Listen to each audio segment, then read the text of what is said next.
Roy Williams. He's the one who came up with Megatron. Like, what do you think of this nickname? It's probably one of the sweetest, craziest, dopest nicknames that I parlayed off a little nickname off of, just the fact that it was the dopest nickname. Yeah, I have to say, man, it's one of the coldest ones out there, man. When it happened, it didn't catch on in 2007. That's when Roy gave me the nickname, and it didn't really catch on until 2008, really, when I really had a pretty good year, my second year in the league. But the name Megatron, yeah, it's I can't really say what other name out. Give me another name out there, Meg. I mean, what other nickname? Give me some more nicknames in sports that are like just as good. The Mamba, that's dope. That's Kobe that's Black one. Mamba. We had Paul Pierce on here. The Truth is a good one. The Truth is dope. It's up there with all is- those good ones, man. Alan the Answer Iverson is pretty damn cool. Answer. Love AI, yeah. Tom Brady, the GOAT. Yeah, the GOAT. So I got to ask you this, Calvin. Have you heard this, that Julian, during one of his breakout seasons, was referred to as Minitron? You know what?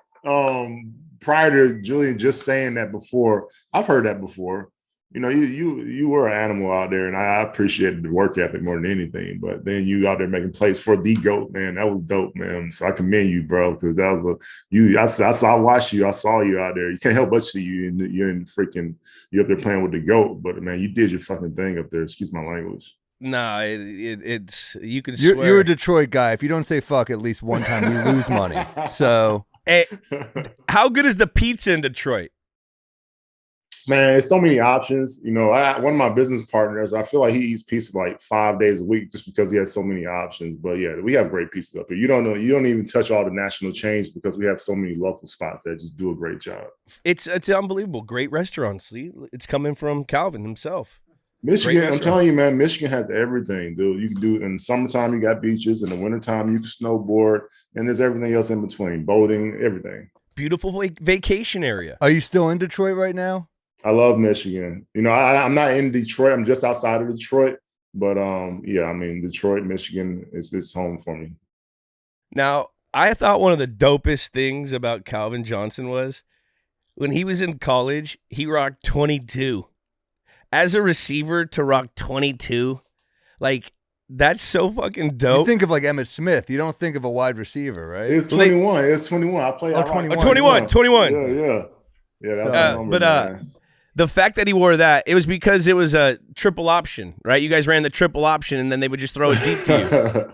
That's what everybody thinks. Like, when I was there, I had Chan Gailey as my head coach. So, like, 2 years after I left, was it Paul Johnson? He was the guy that brought the triple option from Navy.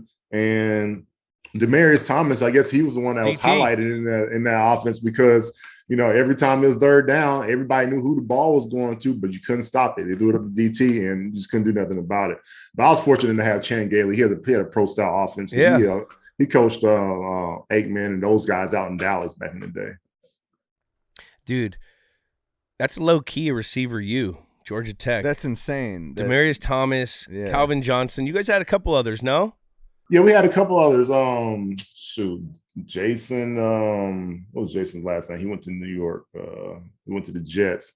I think Wilder, the tight end out of Raiders came out of there too.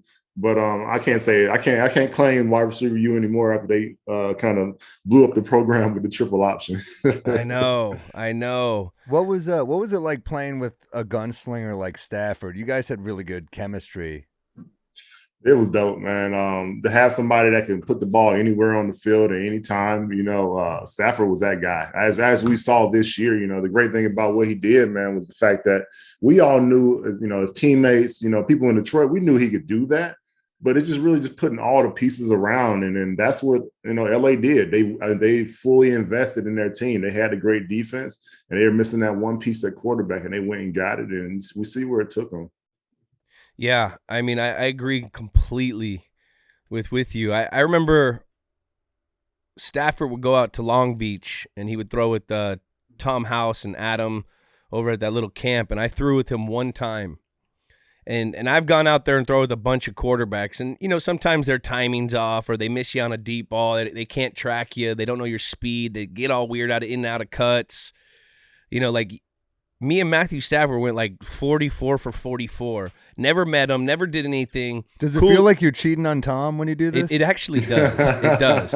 And then he asked me to go have beers with him. Like, oh my God. That's the cool thing about Matthew Stafford. Then he kissed your neck, and you're like, what? The hell? This team also. Hey, Reggie Bush, Reggie was balling this year. You guys had a pretty good team. We had a great team. We had a squad, man. We just couldn't put it together. I mean, I think did we go in the playoffs that year? No, not that. What year was that? What year were we talking 2013. About? Yeah, man. You started pretty high. I think you were 5. We started high and then we fell off, I guess. Yeah. And we should have. We had some pieces there, just not all of them. Was that frustrating? I mean, you're such a great wide receiver. Was it frustrating to not be part of a culture that put it together for you guys?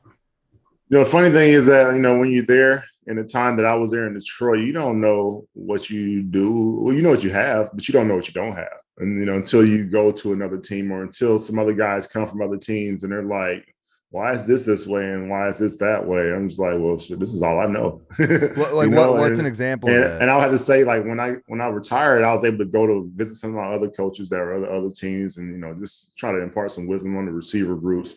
And, you just see the differences in the programs and how they maybe take care of their players or the things that maybe administration and management might do for their players, to affect them, with their business careers after the game. Those are just things that were just like, wow, I didn't know that this was done in other places because we didn't get that in Detroit.